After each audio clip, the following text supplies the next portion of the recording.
राजा राम मोहन राय पुस्तकालय प्रतिष्ठान का मुख्य उद्देश्य क्या है? राज्य के पुस्तकालयों को प्रोन्नत करना, शैक्षणिक पुस्तकालय सेवाओं को प्रोन्नत करना, तकनीकी पुस्तकालय सेवाओं को प्रोन्नत करना या सार्वजनिक पुस्तकालय सेवाओं को प्रोन्नत करना। तो इसका राइट आंसर होगा सार्वजनिक पुस्तकालय सेवाओं को प्रोन्नत करना। राजा राममोहन राय लाइब्रेरी फाउंडेशन की बात करें तो जिसे हम RRRLF कहते हैं, इसकी स्थापना 20 मई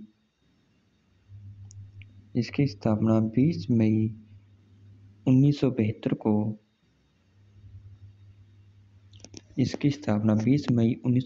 को कलकत्ता के साल्टलेक में राजा राममोहन राय की 200वीं जन्म शताब्दी पर सार्वजनिक पुस्तकालयों हेतु की गई थी।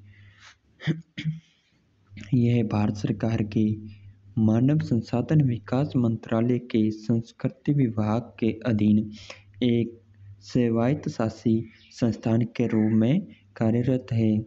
इसका registration Paschim Bengal society of registration act 1981 के तहत 22 मई को किया गया था।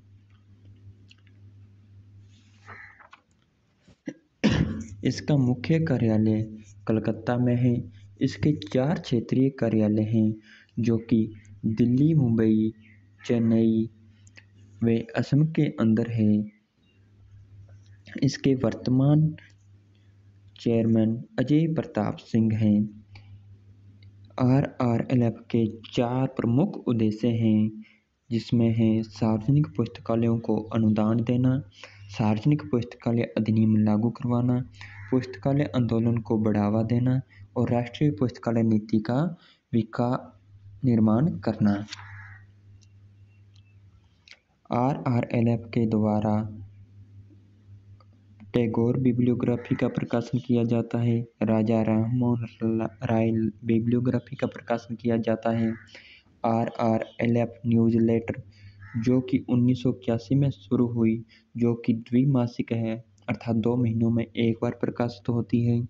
ग्रंथाना 1990 में शुरू हुई, जो कि 6 महीने में एक बार जिसका प्रकाशन होता है। और वार्षिक रिपोर्ट। RRLF के 4 आंचलिक कार्यालय स्थित हैं, जिसमें फर्स्ट है उत्तर पूर्वी आंचलिक कार्यालय, जो कि गुवाहाटी के अंदर है। पश्चिम आंचलिक कार्यालय राजकीय केंद्र पुस्तकालय टाउन हॉल भगत सिंह मार्ग मुंबई में है। तीसरा है उत्तरी आंचलिक कार्यालय H1461 चित्तरंजन पार्क नई दिल्ली में है। और चौथा है दक्षिण आंचलिक कार्यालय चेन्नई। 22 मई को नेशनल पब्लिक लाइब्रेरी डे मनाया जाता है। नेहरू युवा केंद्र RRLF की ही एक योजना है। RRLF के द्वारा मैचिंग तथा नॉन मैचिंग ग्रांट भी विभिन्न राज्यों को दिए जाने वाला एक अनुदान है, जिसमें विकसित राज्यों हेतु RRLF के द्वारा 50% तथा 50% विकसित राज्यों द्वारा दिया जाता है। विकासशील राज्यों हेतु भी RRLF 60% तथा 40% विकासशील राज्यों द्वारा दिया जाता है। और अविकसित राज्यों हेतु भी RRLF के द्वारा 90% तथा अविकसित राज्यों के द्वारा 10% का अनुदान दिया जाता है।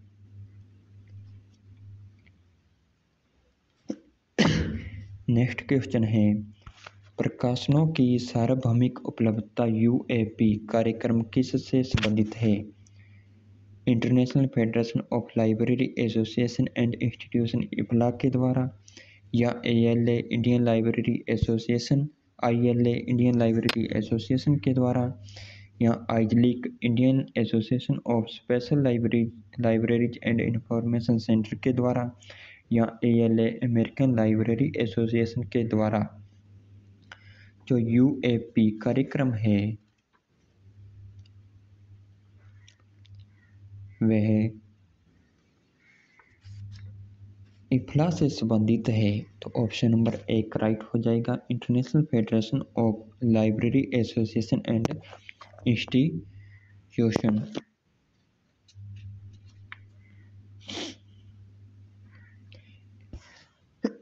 इफ्ला, जिसका पूरा नाम इंटरनेशनल फेडरेशन ऑफ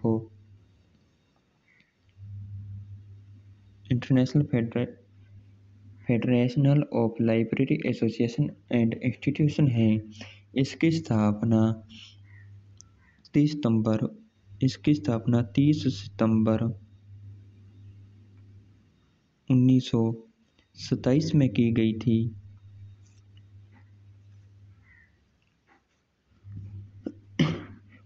इसकी स्थापना का निर्णय 1926 में स्विट्जरलैंड में लिया गया था तथा इसकी स्थापना 30 सितंबर 1927 को एडिनबर्ग, स्कॉटलैंड में एक अंतर्राष्ट्रीय सम्मेलन में की गई थी।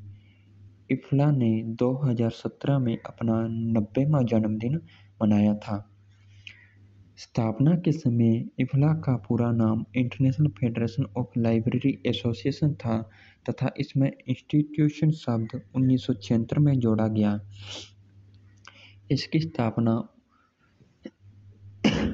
इसका रजिस्ट्रेशन 1931 में नीदरलैंड की राजधानी हेग में किया गया। इसका हेडक्वार्टर नीदरलैंड की राजधानी हेग में है। इसके उद्देश्यों की बात करें तो इसके 4 उद्देश्य हैं। पुस्तकालय एवं सूचना सेवाओं हेतु उच्च स्तर पर हाई स्टैंडर्ड बनाना, उच्च श्रेणी के पुस्तकालयों के महत्व को समझना, इसके सदस्यों के विचारों को विश्व स्तर पर प्रस्तुत करना, राष्ट्रीय, स्थानीय एवं प्रांतीय स्तर के पुस्तकालय संघों को एक मंच प्रदान करना।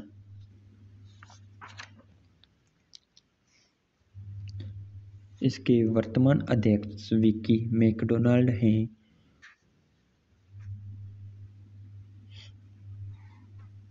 इफ्ला के प्रथम अध्यक्ष आइजैक कुलिजन थे, जो कि 1927 से 1931 तक रहे। इसके 2 क्षेत्रीय कार्यालय हैं, मलेशिया के अंदर कोलालमपुर तथा सेनेगल डाकर में स्थित, जो कि साउथ अफ्रीका में है।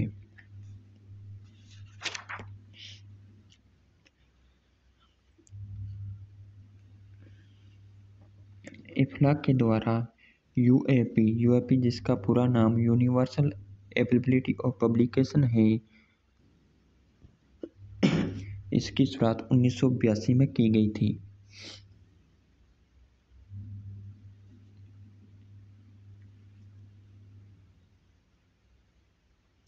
(1972) के अंदर यूएपी कार्यक्रम की शुरुआत हुई तथा इसका प्रकाशन 1982 में किया गया।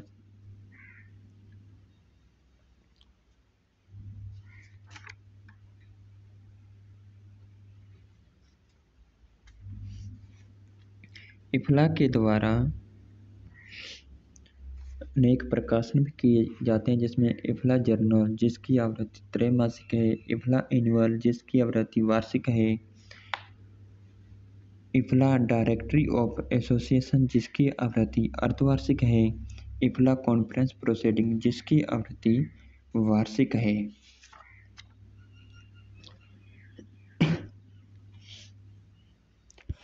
नेक्स्ट क्वेश्चन है, अमेरिकन पुस्तकालय संघ ALA का मुख्यालय किस स्थान पर स्थित है? ह्यूस्टन, लॉस एंजिल्स, शिकागो या न्यूयॉर्क? तो इसका राइट आंसर होगा न्यूयॉर्क। नेक्स्ट क्वेश्चन है, भारतीय पुस्तकालय संघ की स्थापना किस वर्ष में की गई थी? भारतीय पुस्तकालय संघ अर्थात ILA इंडियन लाइब्रेरी एसोसिएशन की स्थापना किस वर्ष की गई थी? ऑप्शन नंबर 1 1933, 1931, 1935 या 1928? तो इसकी स्थापना 1933 में की गई थी। 13 सितंबर 1933 को ILA की स्थापना की गई थी। ILA जिसका पूरा नाम इंडियन लाइब्रेरी एसोसिएशन है, जिसकी स्थापना 13 सितंबर 1933 को की गई थी। 13 सितंबर 1933 में की गई थी, लेकिन इसके स्थापना का निर्णय 12 सितंबर को लिया गया था। यह प्रथम अखिल भारतीय पुस्तकालय सम्मेलन कलकत्ता के रॉयल एशियाटिक हॉल में हुई, जिसके तहत सोसाइटी ऑफ रजिस्टर एक्ट 1860 की धारा 21 के तहत इसकी स्थापना की गई।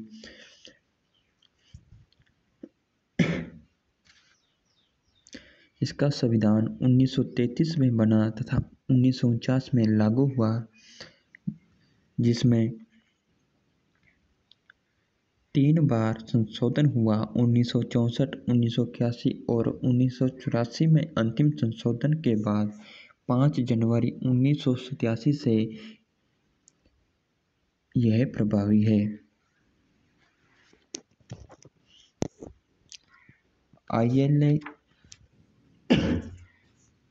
की स्थापना के समय इसका मुख्यालय कोलकाता में था, जो कि 12 वर्षों तक रहा।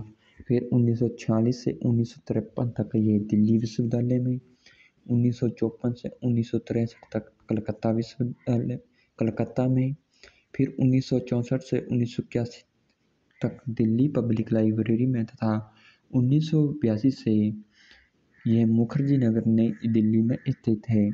इसके 5 क्षेत्रीय कार्यालय हैं: उत्तरी कार्यालय, दक्षिणी कार्यालय, पूर्व कार्यालय, पश्चिम कार्यालय और केंद्रीय कार्यालय। इसके उद्देश्य 1933, 35, 70, 87 में 4 बार बढ़े। यदि इसके अध्यक्ष की बात करें तो इसमें एक अध्यक्ष प्रेसिडेंट, एक जनरल सेक्रेटरी, एक अकाउंट ऑफिसर, एक पब्लिक रिलेशन ऑफिसर, एक लाइब्रेरियन, 6 वाइस प्रेसिडेंट और 2 सेक्रेटरी होते हैं। इस प्रकार इसमें 13 सदस्य होते हैं।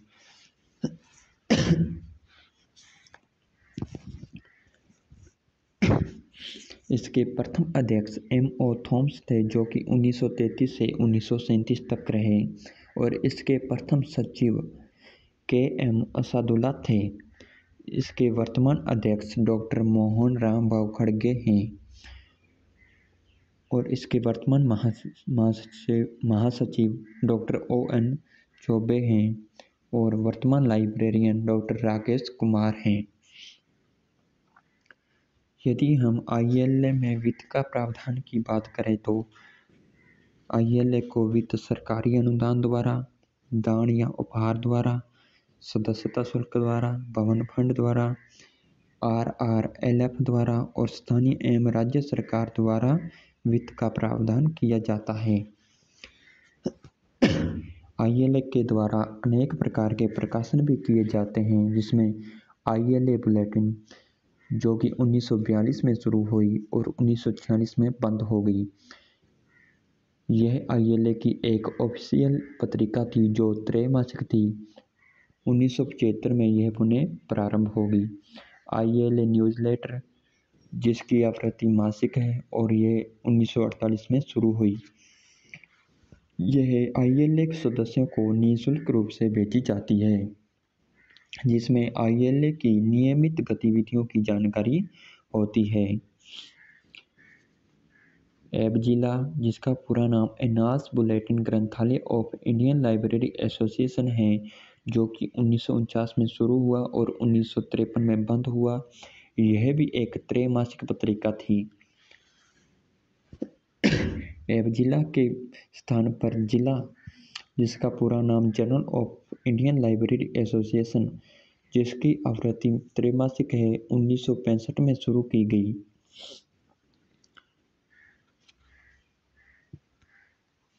कॉन्फ्रेंस प्रोसीडिंग 1978 में शुरू हुई, जिसकी आवृत्ति वार्षिक है। इसके अन्य प्रकाशनों में इंडियन लाइब्रेरी डायरेक्टरी 1985 से शुरू हुए, ILA मेंबर्स डायरेक्टरी 1987 से, 50 ईयर ऑफ ILA 1984 से, handbook of libraries and librarianship and union catalogue of learning periodicals published in south Asia 1952 से।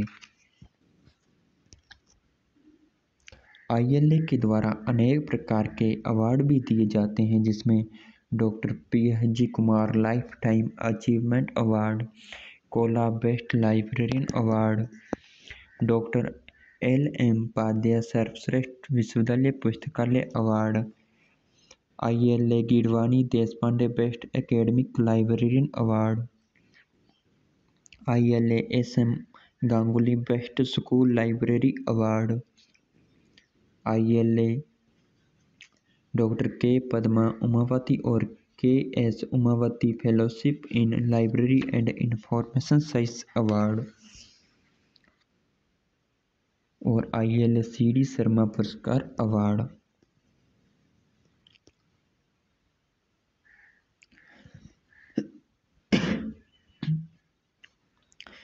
ILA के डॉक्टर SR रंगनाथन 1944 से 1953 तक ILA के अध्यक्ष रहे थे। कल्पना दास गुप्ता 2000 से 2002 तक इसकी पहली महिला अध्यक्ष रही थी। कल्पना दास गुप्ता तथा 2013 से 2016 तक आशु शौकीन, जो कि दूसरी महिला अध्यक्ष थी।